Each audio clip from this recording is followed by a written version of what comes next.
Bonjour Claudia. Eh oui, bonjour Benoît. Donc ouais, moi aujourd'hui j'avais envie de te présenter un petit peu rapidement ce que j'ai fait comme parcours. Moi en fait j'ai fait un parcours de 3 ans d'études à Montréal, au Centre de relationnel de Montréal, le CRAM.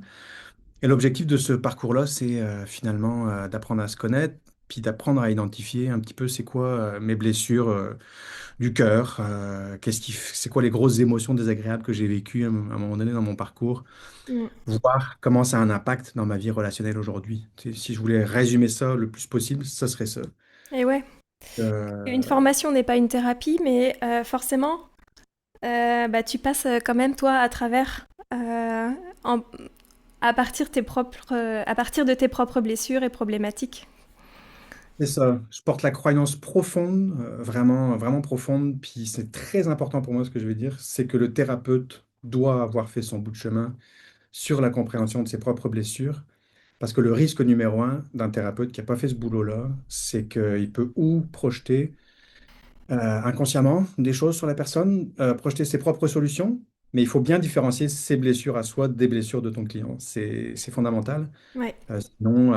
Sinon, il peut y avoir une non-écoute, un non-respect de ce que vit l'autre, si tu fais pas bien la différence de l'auto-écoute et de l'écoute empathique pour l'autre personne. Ouais. Euh, Bah, moi, pour ma part, j'ai suivi un cursus de 2 ans. Euh, Et Pour l'intitulé, c'est psychopraticien, psychopraticienne en vision intégrale et intégrative de la santé. C'est bien grand, un bien grand mot. En fait, le principe de base, euh, c'est euh, c'est basé sur la spirale dynamique d'évolution de la conscience. Et en fait, bah, pendant tout ce processus et ce parcours d'enseignement, voilà, je pourrais développer à l'occasion une fois cette spirale dynamique d'évolution de la conscience qui fait le parallèle entre l'évolution bah, de l'homme, du petit, tout petit dans le ventre de maman jusqu'à aujourd'hui, et puis l'homme Homo sapiens sapiens jusqu'à aujourd'hui, et l'évolution aussi des sociétés, et on peut voir qu'il y a un parallèle entre tout ça, et des systèmes de valeurs à chaque stade, et des croyances à chaque stade, et des blessures, et tout ça. Et donc, en fait, à chaque niveau de conscience, si on peut dire, bah, il y a des outils plus ou moins adaptés, tu vois. Donc l'idée, c'est aussi cette approche très globale et de dire, tiens, la personne qui est en face de moi et que j'accompagne, quel est son système de valeurs. L'idée, c'est de pouvoir l'identifier et de pouvoir me mettre à son niveau et de parler la même langue et d'avoir aussi bah, voilà, des propositions d'outils, par exemple, en fonction de, bah, voilà, de là où la personne est réceptive. hmm. Fait que tu peux aborder des problématiques concrètes, relationnelles, incarnées avec ton approche. Tu sais, une personne arrive par exemple avec de la dépendance affective. Il n'arrive pas à avoir, comment dire, des relations satisfaisantes parce qu'il est toujours en train d'essayer de satisfaire l'autre par peur d'être rejeté. Toi, tu peux avoir un angle pour ce type d'enjeu ou, Ouais, alors c'est sûr que ça demandera quand même de prendre le temps de découvrir la personne un petit peu plus, mais qui dit dépendance affective, moi ça va me ramener, ben oui, un petit peu à l'origine de l'origine, quoi. Dépendance affective, quand est-ce qu'on est dépendant? Au tout départ, bah oui, ça ramène à tiens, comment ça s'est passé quand tu étais tout petit bébé? Mhm. Et là, je pense qu'il y a des choses qui s'ancrent effectivement. Est-ce que tu vas avoir une exploration en visualisation? Tu vas tomber dans le non rationnel un petit peu? Tu vas faire des voyages un petit peu intérieurs ou ce genre de choses ou... Oui, ça peut, ouais, effectivement, parce que j'aime beaucoup. Voilà, tu vois, quand tu me dis voyage intérieur, moi, ça vient m'amener à l'inconscient. Mhm. Et effectivement, j'aime beaucoup explorer ces dimensions-là, mais pas que, en fait, hein. Mais effectivement, pour tout ce qui sera dépendance, pour moi, ça ramène à loin, tu vois.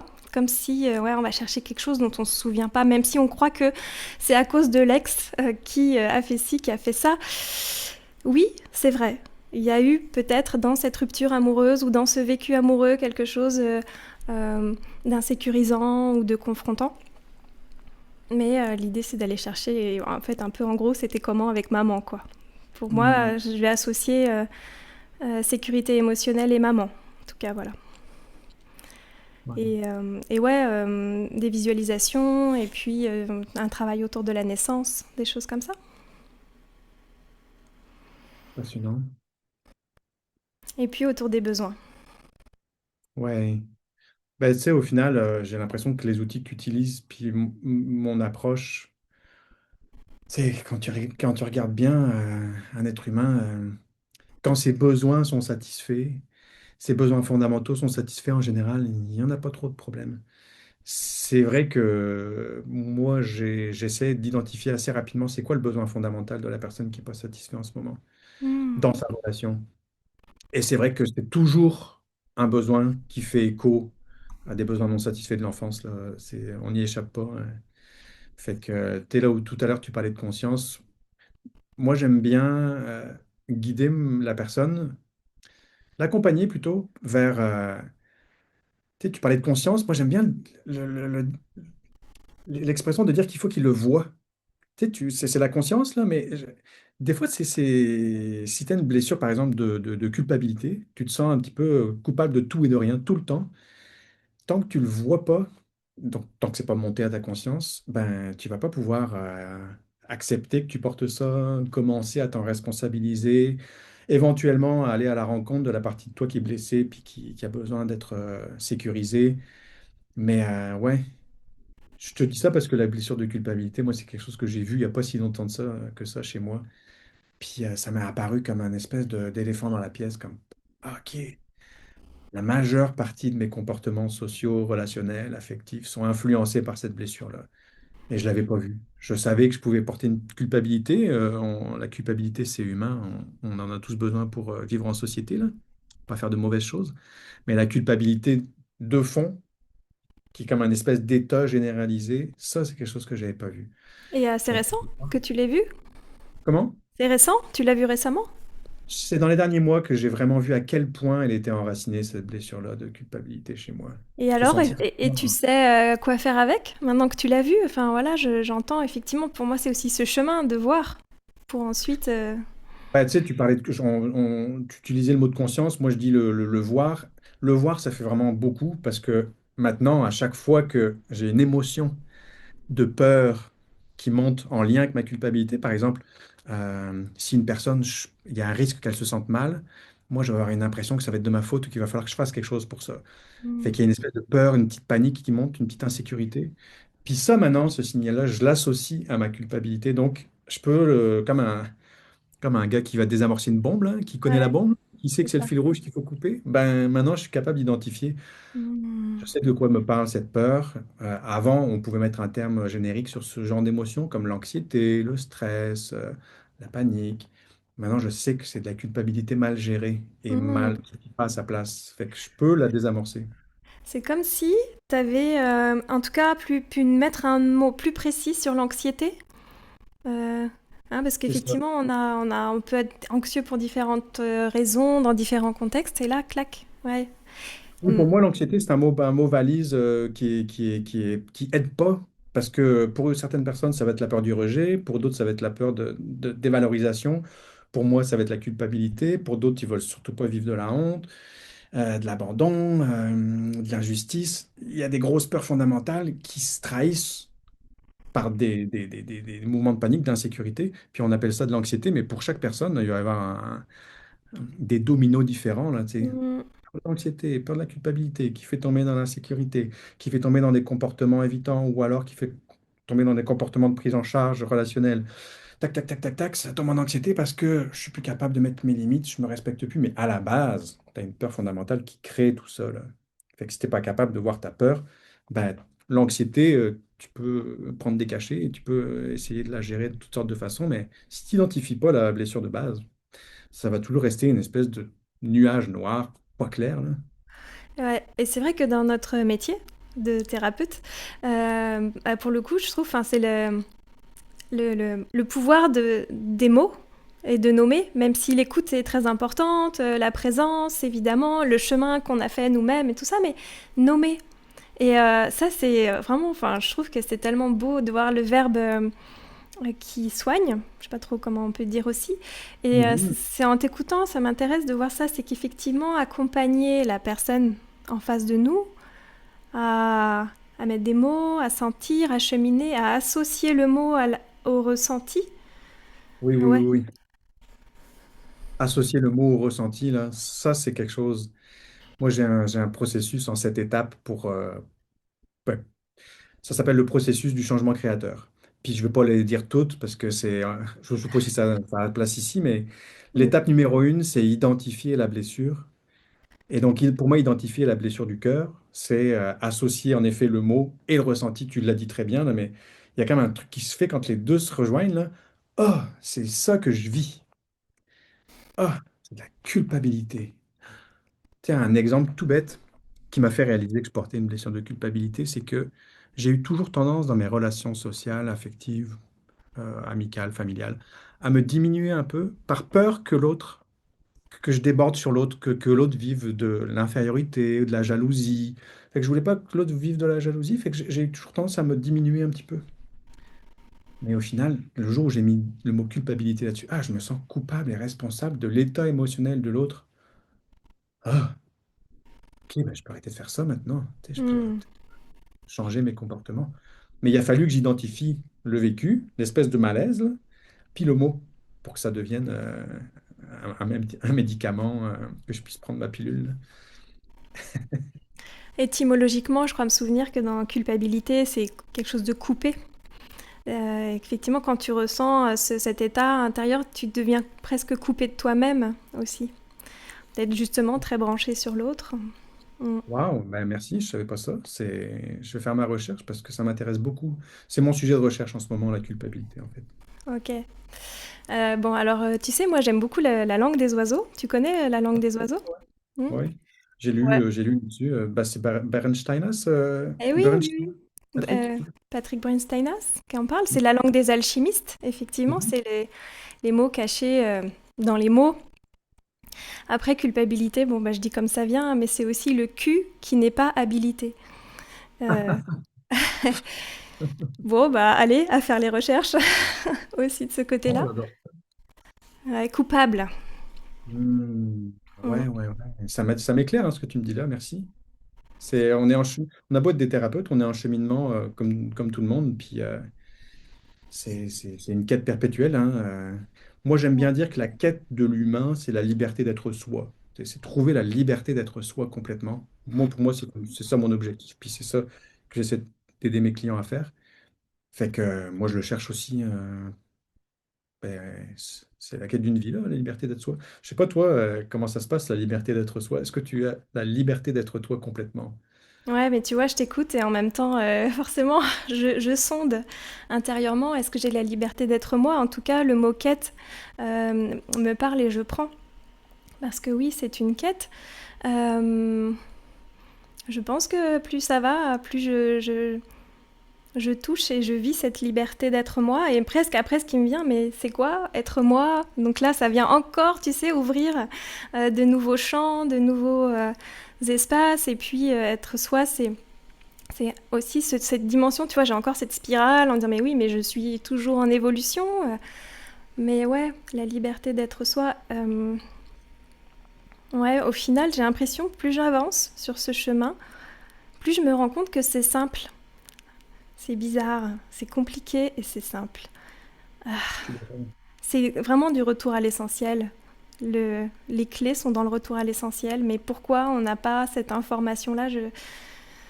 Ouais, j'ai pas toutes les réponses. Je suis peut-être un peu floue. Mais tu vois, la liberté. Pour moi, Ouais, pardon, vas-y, ouais, continue. ouais, non, si, je cherche en même temps que je te parle.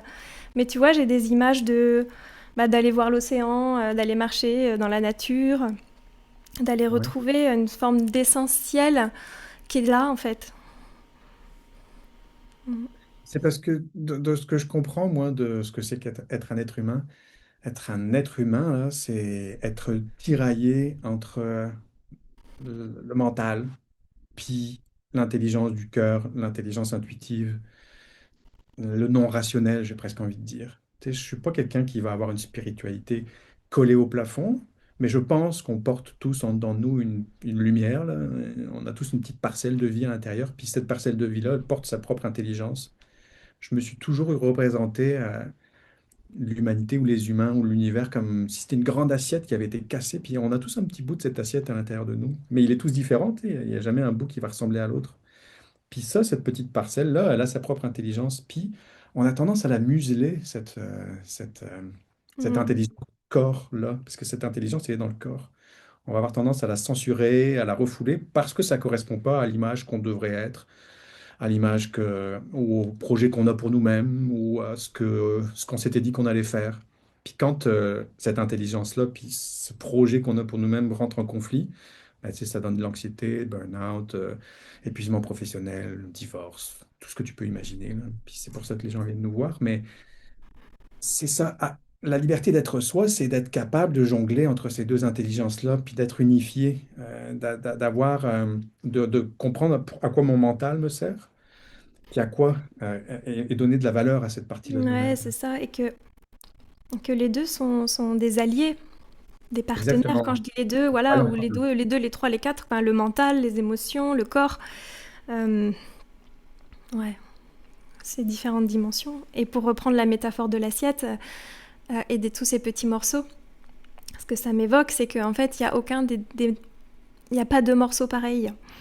c'est Et ça. ce que j'ai pu comprendre peut-être aussi, c'est que bah, comme allez, est-ce que c'est l'éducation? Est-ce que tout ça, une tentative d'uniformiser tous ces petits morceaux d'assiette font qu'on se compare et que je pense que là aussi il y a une source de mal-être à cet endroit-là. C'est-à-dire que bah, je ne suis pas comme l'autre, mais lui il fait ça très bien. D'ailleurs, on va voir ce que l'autre fait très bien et on va voir ce que nous on fait moins bien.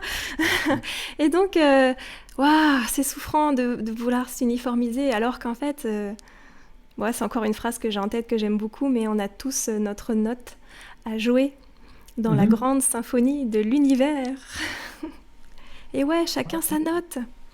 Et c'est ça, moi, que j'aime aussi, bah voilà, accompagner, montrer aux personnes qui viennent me voir pour cheminer, pour aller mieux. Mais voilà, mais là, la note, c'est la tienne. Apprendre à l'aimer, cette note-là, apprendre à aimer le petit bout la petite parcelle de vie, d'assiette qu'on a à l'intérieur de nous.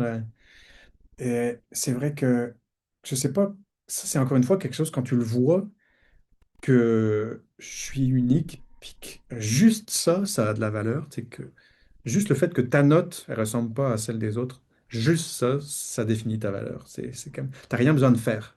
C'est intrinsèque. C'est en bon anglais, là, moi j'habite au Canada, puis que les mots anglais me viennent des fois, mais c'est built-in, c'est construit. Quand tu viens au monde, tu portes ça, une valeur intrinsèque. Ça, Mm. c'est fort, ça. Capable le jour où tu le vois, ça. Et ouais, c'est Rien pour besoin ça, de faire, là. Hein. T'as rien besoin de faire. T'as Mais une c'est valeur ça. intrinsèque. Ça me renvoie à ce truc de oh, c'est compliqué, c'est tellement simple. C'est-à-dire qu'en Exactement. fait, on cherche, on cherche, on cherche, on cherche, on comprend pas, on voudrait, tout ça, puis. Mais en fait, il y a rien à faire. Ah oui, mais n'avoir rien à faire. Ne rien faire. Mais je sais pas ne rien faire. Être. Ouais. Est-ce que c'est ça la liberté d'être? En tout cas, ça doit commencer un peu à ressembler, puisqu'on essaye justement de mettre des mots aussi, tu vois, sur un concept. Sur. Ouais, c'est quoi être libre? C'est quoi être? J'avais un formateur qui m'avait dit une fois, c'est un peu bizarre ces choses-là, parce qu'on essaie d'expliquer quelque chose qui doit se vivre et se ressentir. Cette espèce d'alignement, là, cette espèce de foi, je dirais même Hmm. presque, dans ce que je suis, dans ma place, dans que mes élans, mes intuitions, mon intelligence intuitive a de la valeur. C'est quelque chose qui se ressent, c'est difficile de l'expliquer avec des mots. Fait que le jour où tu touches à ça, c'est vrai que ça peut être libérateur. Puis des fois, c'est au détour d'un. Ça n'a pas besoin d'être spectaculaire forcément. Tu sais, on imagine l'éveil comme étant quelque chose, une lumière qui vient nous frapper du ciel, puis on devient un être de lumière. Moi, je trouve que l'éveil, c'est, ça a plutôt tendance, l'éveil. C'est des mots qui sont un peu connotés quand même, hein. Mais l'éveil, en tout cas, la conscience de soi, de sa valeur, ça a plutôt tendance à être, pour moi, ça a été, tiens, un matin, le travail que j'ai fait en thérapie depuis un petit temps porte ses fruits. Je me réveille avec plus d'apaisement, puis j'aime ma vie, genre. Puis, à un moment donné, je me dis, c'était quoi le problème, tu sais, dans les derniers mois, dans les dernières années, tu sais, c'est comme, tiens, j'aime ma vie. Et c'est un peu ça. Et d'être capable d'apprécier ça, ben, pour moi, la récompense, elle Ouais. est là, là. Ça n'a pas besoin d'être des fanfares et des chants grégoriens, là, tu sais. Ouais. Je sais pas comment tu vis ça, toi. Ouais, ouais, ouais. J'aime ma vie, c'est quelque chose que je me suis répété ces derniers temps parce qu'effectivement, ça devient là. Parfois, j'oublie, je pourrais m'en éloigner et en fait, waouh! Bah, c'est, en fait, effectivement, en t'écoutant, c'est relié à un état d'être, un ressenti émotionnel, corporel. Et oui, pour le coup, on disait que c'est intéressant de mettre des mots sur des ressentis et j'y crois toujours. Et en même temps, effectivement, comment dire? Ah là là, cet état d'être de... Je perds un peu les mots pour le coup. Eh bien, je le trouve dans l'expérience. Et d'où aussi dans ma pratique, j'aime proposer des expériences parce que je reçois pas mal de personnes assez mentales. Moi aussi, je viens d'un milieu, tu vois, cartésien, comme on dit, technique, voilà, même je crois ce que je vois. Bon, bah, c'est plus vrai maintenant, ça change. Et là, pour le coup, les mots, l'explication touchent leurs limites et d'amener à vivre une expérience bah, en état modifié de conscience ou d'ailleurs ça veut dire quoi état modifié de conscience on l'a tous quand on conduit par exemple enfin, même si ça fait un peu moins rêver que l'hypnose ou quoi mais en fait ouais c'est ça c'est l'expérience qui donne des réponses aussi sur Mm. cet état de liberté d'être. Mhm. Mm. Mm. Mais tu sais, on tire dans tous les sens, puis c'est vrai que là j'ai envie de remettre les choses à leur place sur mettre des mots sur ce qu'on vit, nourrir l'intelligence, le rationnel. Tu sais, des fois, il y a des gens qui ont des intelligences plus pragmatiques, rationnelles, et la volonté de comprendre, c'est important. Et pour moi, c'est une étape indispensable, mettre des mots sur mes émotions, sur ce que je vis, pour pouvoir comprendre mon monde intérieur. Et pour moi, c'est après seulement qu'est accessible le ressenti, l'expérience dans le corps, Mm. voir sa valeur, parce que avant, on a peur de nos vécus désagréables. Tu sais, quand on parle d'anxiété, de stress, on a l'impression qu'il y a quelque chose qui est dysfonctionnel chez nous. On a l'impression que notre machine fonctionne pas bien, qu'il faut réparer quelque chose. Or, moi, dans mon livre à moi, ces émotions-là désagréables, elles te parlent d'un désalignement entre ce que tu es vraiment puis ton monde extérieur. Mm. Elles sont précieuses. Tu t'es éloigné trop longtemps de qui t'es vraiment. Tu as présenté un personnage, puis là, il y a une cassure. C'est de l'anxiété, whatever. Fait qu'il faut comprendre ce qui se passe pour pouvoir ensuite aller à la rencontre d'eux, apaiser, avoir de la compassion et rentrer dans le ressenti. Parce que sinon, on est en allergie de nous-mêmes, on est en rejet de ces émotions-là. On Oui, veut on veut qu'on nous enlève cette anxiété-là. je te Mais c'est rejoins. pas quelque chose qui est déconnant, c'est juste un signal c'est un émetteur qui te dit qu'il y a quelque chose que tu vois pas là. Ouais. Oui, oui, oui, je te rejoins. Je ne sais pas si c'est ça les 7 étapes dont tu parlais tout à l'heure, qu'effectivement de pas non plus aller trop vite à goûter l'extase ou comme tu disais quelque chose de trop lumineux, parce que attention à pas chanter des étapes, à pas louper des étapes. Mhm.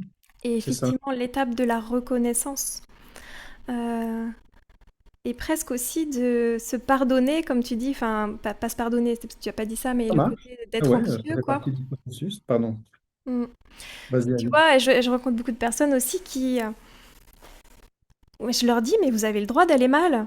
Je leur dis ça souvent. Mais vous avez le droit d'aller mal. Parce qu'il y a aussi comme des injonctions à être tout le temps bien, quoi.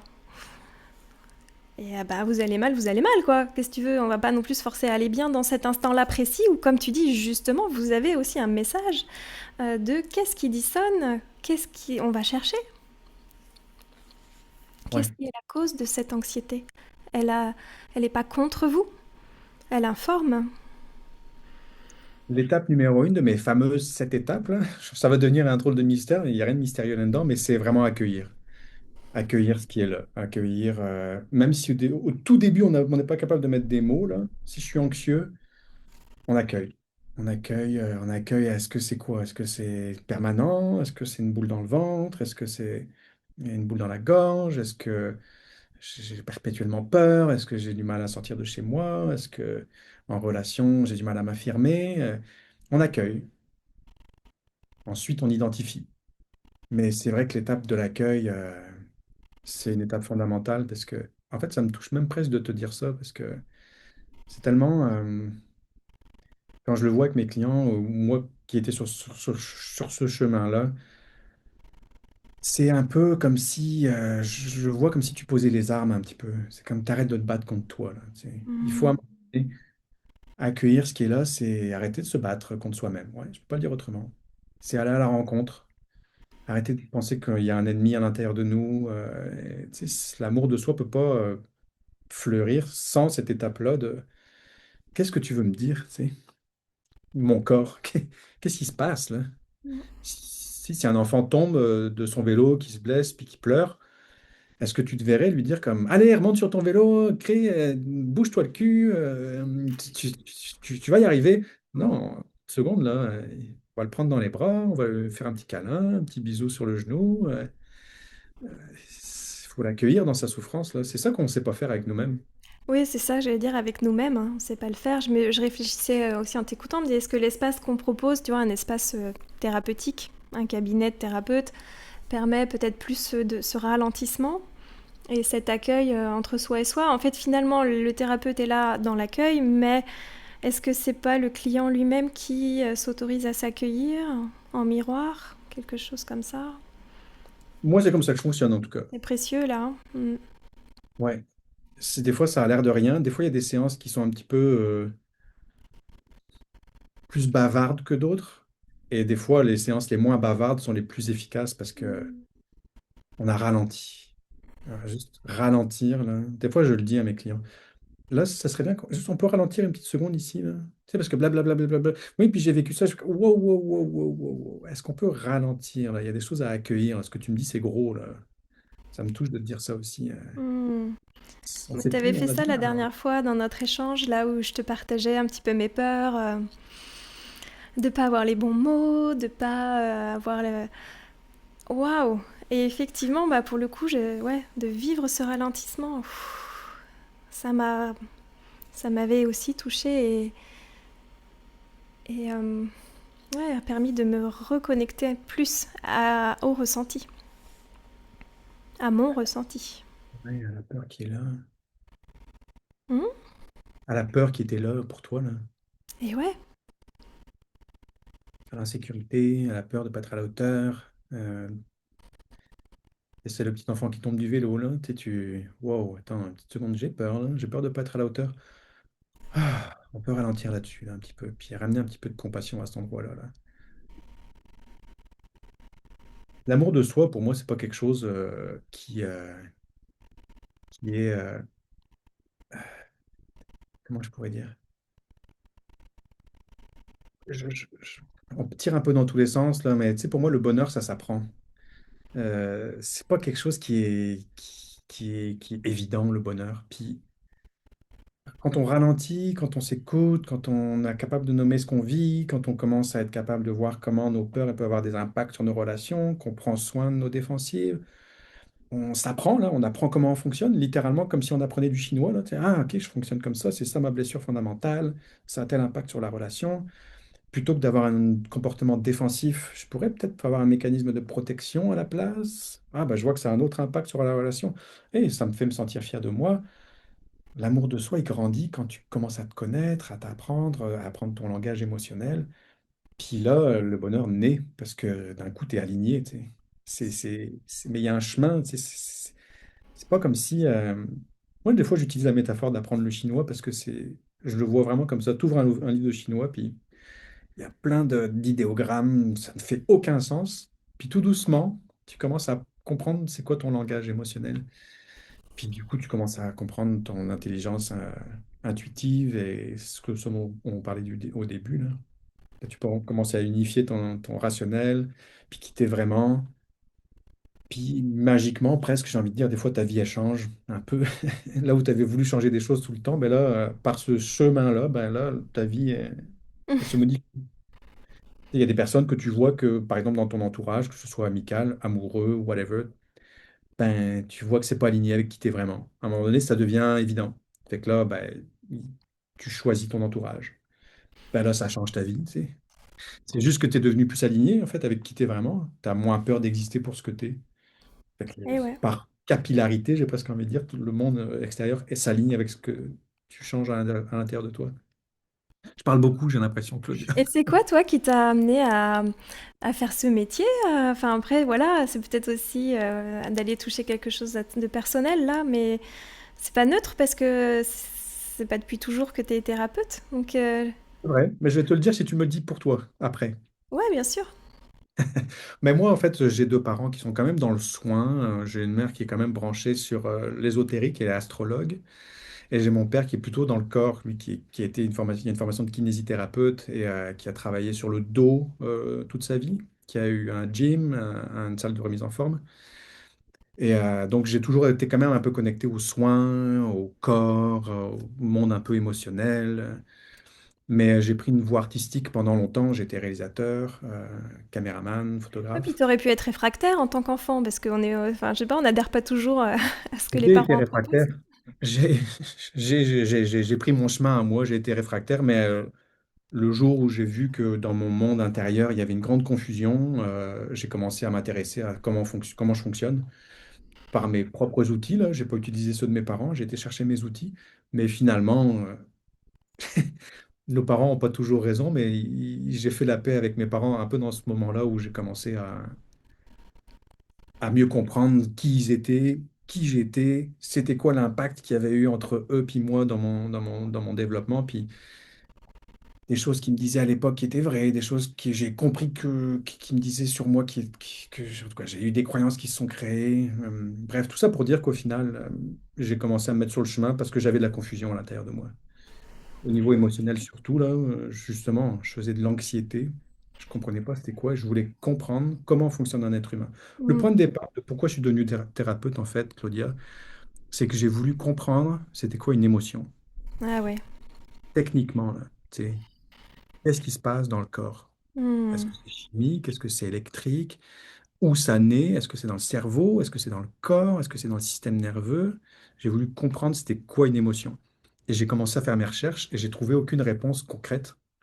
J'ai réalisé qu'il y avait plein d'axes et j'ai fini par comprendre que c'était un- c'était et chimique et électrique et la mémoire du cerveau limbique et en fait, c'est comme c'est et tes sens physique là, odorat, toucher, etc. Et en même temps, il y a de l'interprétation en fonction de tes croyances d'enfant. En tout cas, c'est très complexe. Fait que finalement, brique après brique, j'ai commencé à apprendre à me connaître. Puis je suis tombé passionné du fonctionnement humain.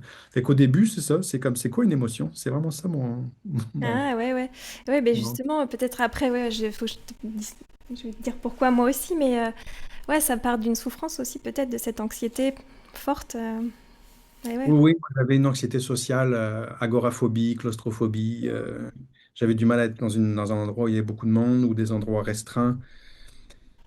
Puis en fait, chemin faisant, j'ai découvert que mon agoraphobie, elle me disait que comme j'ai vécu des expériences dans mon parcours de vie pas agréables, j'ai identifié que l'autre, jusqu'à preuve du contraire, est un danger pour moi. Donc Ouais. quand on est dans un endroit où il y a beaucoup de monde, ça dépasse la capacité de mon système nerveux de gérer. Il y a trop de menaces potentielles. Qu'est-ce que me dit mon système nerveux? Fuite. Ok. C'est pas comme ça. Il y a des endroits où je ne peux pas fuir. Si je ne peux pas fuir, je ne peux pas combattre une foule de 200 personnes. Figement, anxiété, la machine se met en marche, puis là, une bouffée d'angoisse. Fait que, il a fallu que je comprenne cette espèce de fonctionnement pour comprendre que mon anxiété, en fait, elle me parlait de mon insécurité d'enfant, puis qui continue à être là en tant qu'adulte, quoi. Hmm.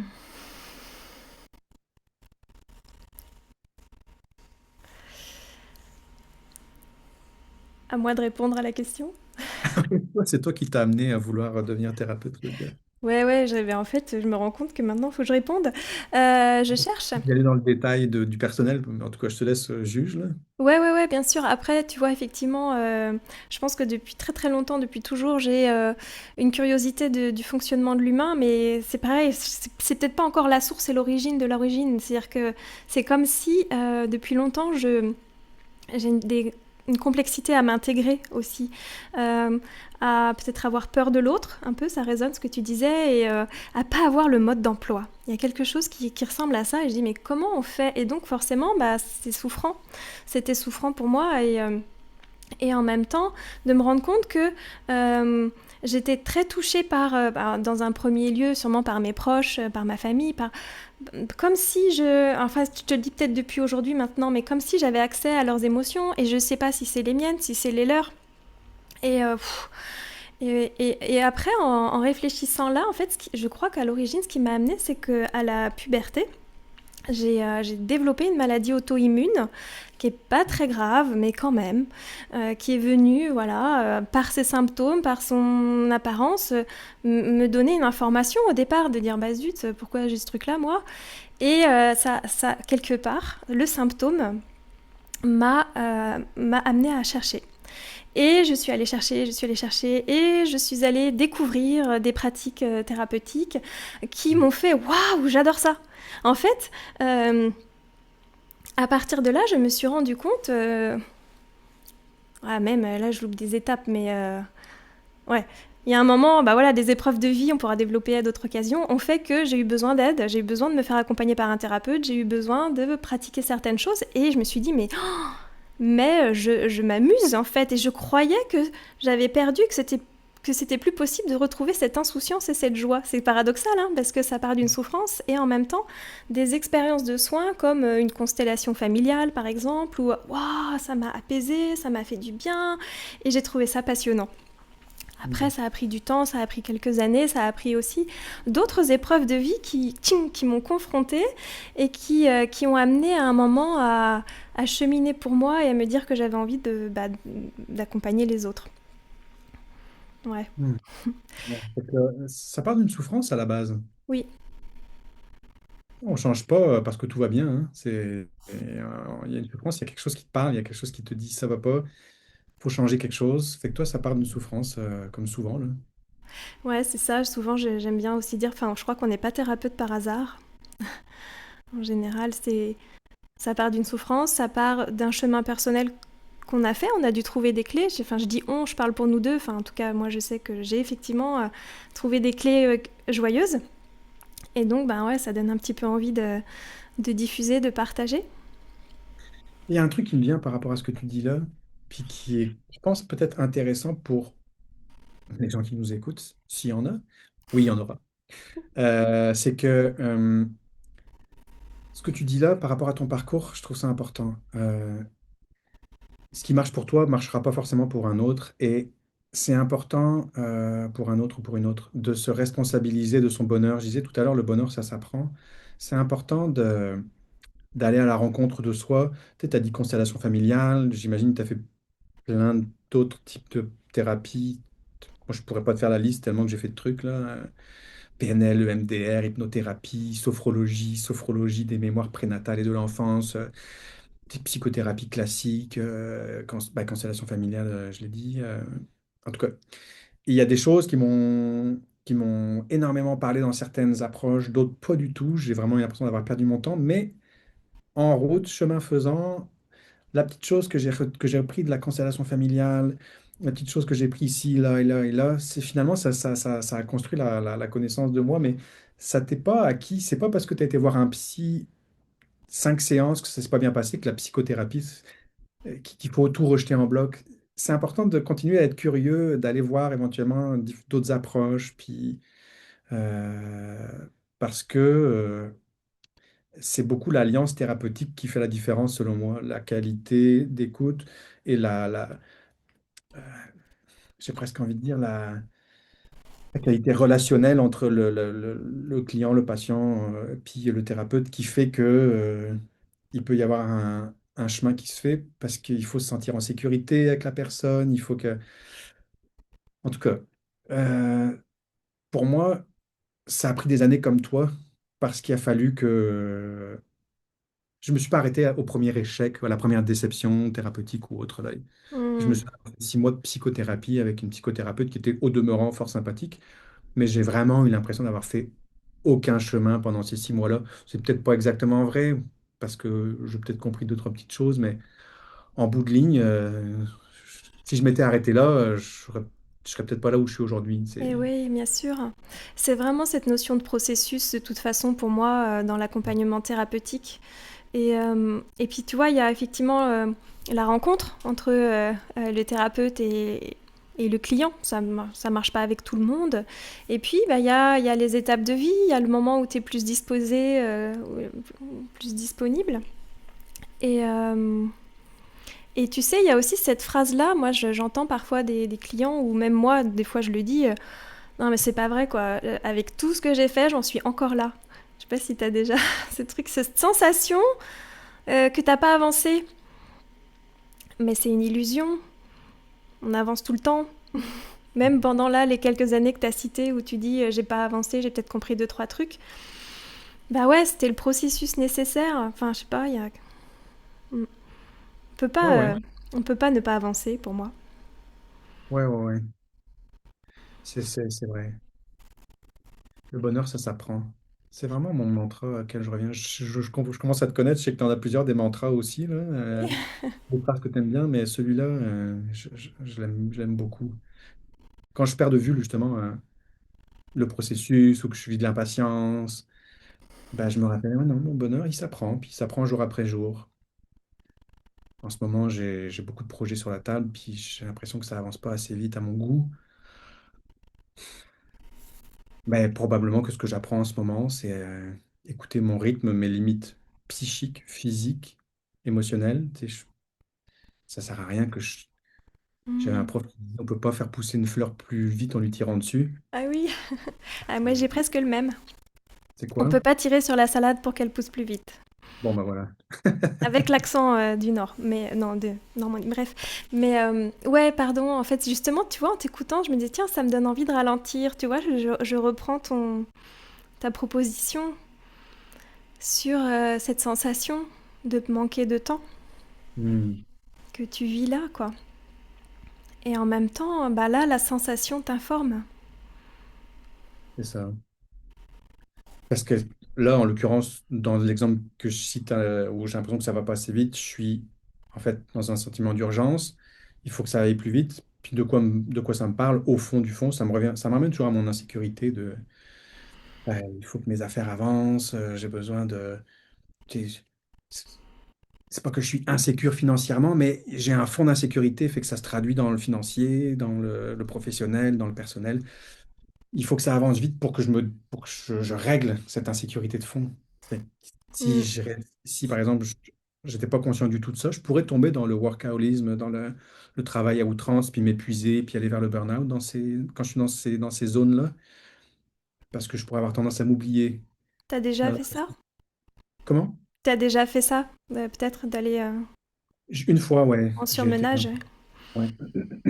Surmenage, ça a été un des ingrédients à un moment donné où c'était les débuts de mes changements de vie. Il y a quelque chose, tu sais, si tu mélanges l'anxiété, l'agoraphobie, la claustrophobie, le surmenage, euh, tout ça faisait que c'était plus vivable, là. C'est, à un moment donné, la souffrance, comme on le disait tout à l'heure, c'est elle qui te pousse au changement. Donc, je voulais comprendre, c'était quoi toutes ces sensations-là?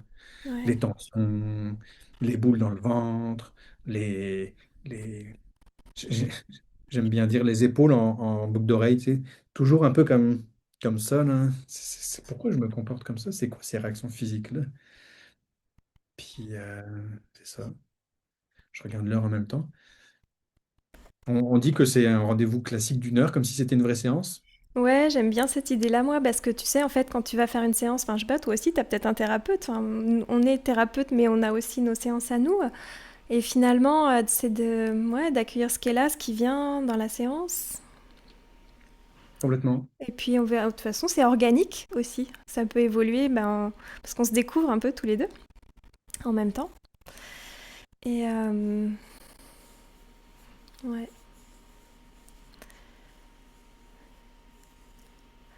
Et ouais, je me rends compte aussi, fait, je le savais déjà, mais c'est passionnant ce chemin de connaissance de soi, d'amour de soi, tout ça. Mais je reste quelqu'un d'insécurisé, hein, Mhm. mais je me vois faire. Je crois qu'il y a ça qui fait la différence. Et je le suis moins qu'avant, et ça me possède moins qu'avant. Et c'est par moments. Et effectivement, ce sont des signes qui disent ah, tiens, Est-ce que t'as pas, dans quelle direction là que t'as suivi, comment tout? Mais est-ce que C'est ça quoi, est-ce que tu as des existe? signaux? Est-ce que tu Hein? as est-ce que tu es à l'écoute de toi, de tes signaux? Ça se traduit comment? Tu sais, quand tu vois que tu te déconnectes, ou tu tombes dans des insécurités, ça se passe comment pour toi? Je suis curieux. Ouais. Alors ce qui me vient là, tu vois, c'est justement c'est ralentir, hein. Mhm. C'est pouvoir prendre ce recul, me souvenir aussi, me souvenir des, des, des mouvements précédents.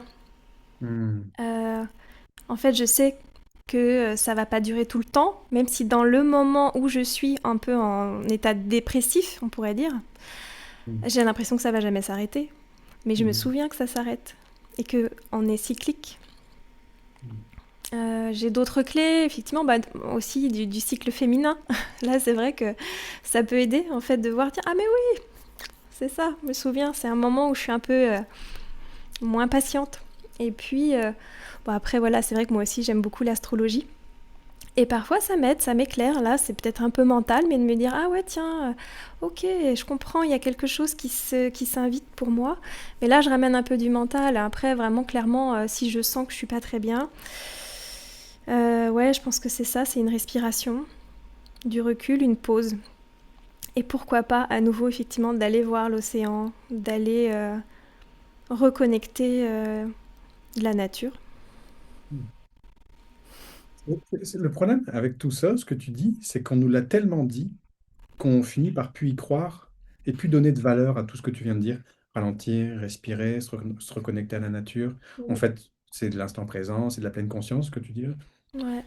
On finit par... Tu sais, il faut faire du sport, de l'activité physique. On finit par ranger ça dans la case des trucs qu'il faut faire. Mm. Puis comme on a compris que ça existait, on dirait que c'est bon. Moi, le premier, là, je suis le premier à des fois pas faire ce que tu viens de dire. Parce que, oui, c'est bon, je sais que je dois respirer, là. Ouais, Puis tu non, le fais. mais c'est pareil, hein. Tu sais, il y a la théorie. Et en Et c'est fait, fou, hein. je- Parce que les outils que tu as cités, c'est des outils super efficaces et super concrets. Quand on a à notre disposition en claquant des doigts, puis on les prend pas forcément en compte. Tu et allais ouais, dire puis quelque chose. des fois, on se dit, j'ai pas le temps d'avoir le temps. C'est ça. C'est Avoir ça. le temps d'avoir, prendre le temps d'avoir le temps. Ça, c'est un autre mantra. Prendre le temps d'avoir le temps. Oui. Et tu sais, il y a autre chose, mais qu'on entend, mais c'est quand même vrai aussi, c'est que dans ces états, je sais pas, d'angoisse, d'inconfort, divers et variés, chacun reconnaîtra le sien, ben c'est de pas le fuir en fait. C'est de le traverser. C'est de, bah ouais, c'est là, il y a un truc là. Et d'ailleurs, tu vois, j'en profite, même si on arrive bientôt à l'issue de cette heure. Je vois bien que moi j'ai un petit truc là, j'ai une petite tension au niveau du plexus, parce que j'adore ce qu'on partage et le projet qu'on met en route. Et puis en même temps, je me dis waouh, ah tiens, je la reconnais, cette petite voix qui veut bien faire. Et puis tiens, est-ce qu'on était dans le sujet? Enfin, waouh, il y a du monde là, il y a du monde. Et ben, bah ouais, bienvenue, j'accueille, je traverse, c'est là, c'est ainsi, et si je peux ne pas trop me juger.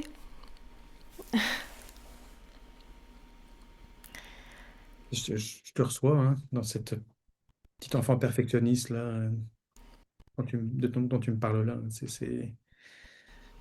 Ça fait partie de toi, là. Tu peux avoir tendance à t'observer facilement, puis à vérifier si tu es correct, comme on dit au Québec. Ouais, C'est correct ce que je suis en train de faire. Est-ce que c'est bon? Est-ce que je suis dans le thème, là? Est-ce qu'on est dans le thème qu'on avait décidé? Ça t'éloigne de toi un petit peu, là, parce que c'est plus les peurs qui prennent de la place ouais, c'est plutôt que ça. en présent. Et une fois encore, ça m'intéresse aussi de le voir aujourd'hui, parce que c'est que comme ça que je vais pouvoir, bah voilà, on en revient à ce début, me reconnaître, reconnaître cette part-là de moi et l'apaiser, lui dire, oh, tout va bien, on s'amuse, regarde, il n'y a pas de, il n'y a aucun risque. Mm. J'ai presque envie de te laisser vraiment une petite seconde pour le faire pour vrai. Est-ce que c'est insécurisant pour toi? Ah, je vais le faire pour moi aussi, tiens.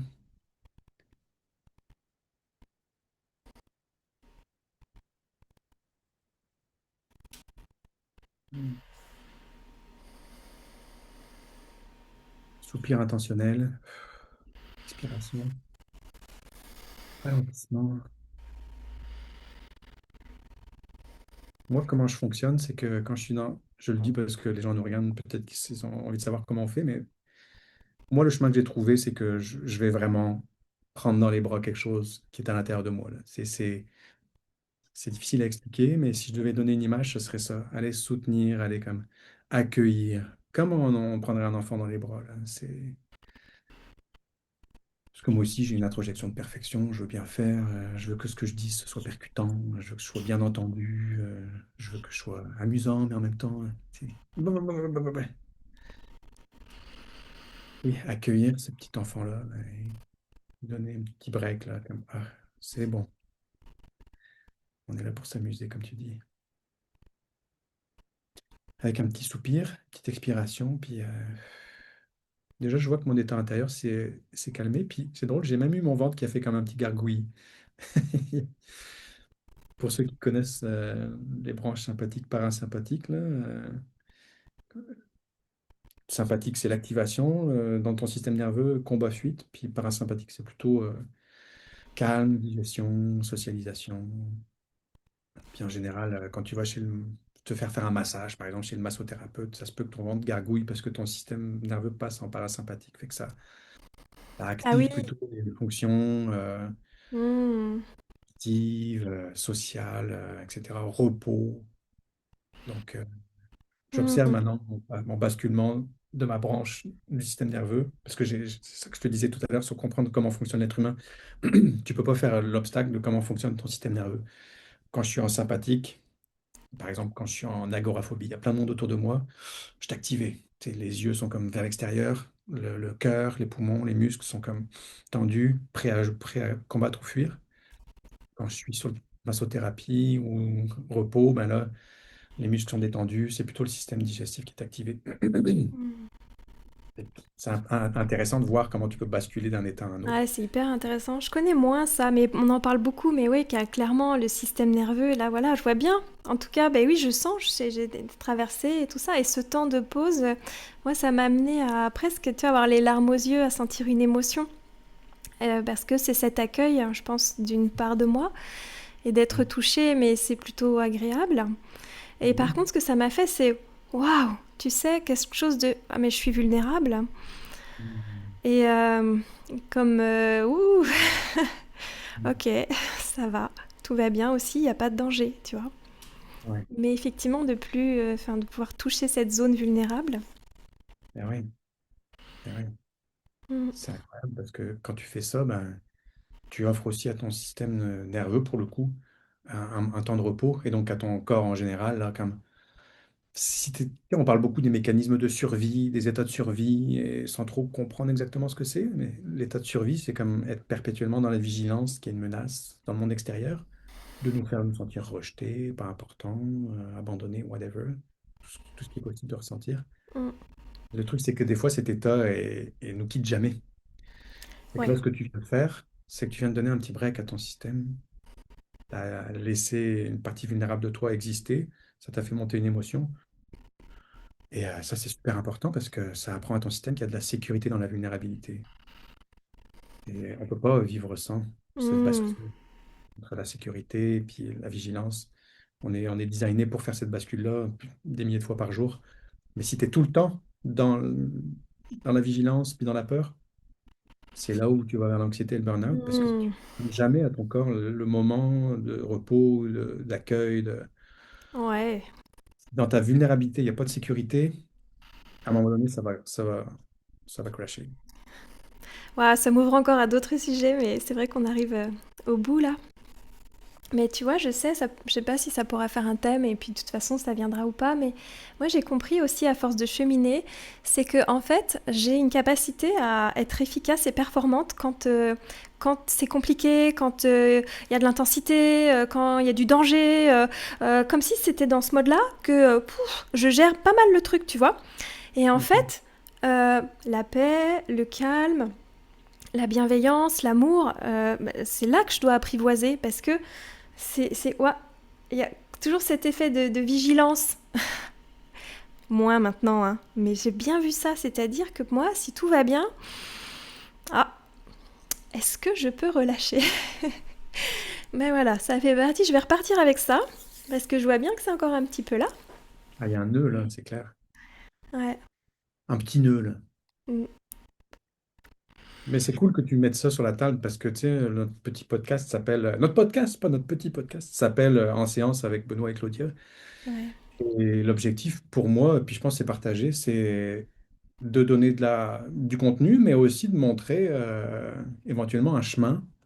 Puis là, le nœud que tu mets sur la table, là, ton petit nœud, que pour toi, c'est difficile de lâcher, de, d'arrêter, de ralentir, qu'il faut que ce soit qu'il y ait une petite intensité, ben, c'est un signe que ça t'est pas complètement accessible, le repos complet, là. Il faut toujours que ce soit un petit peu actif. Oui.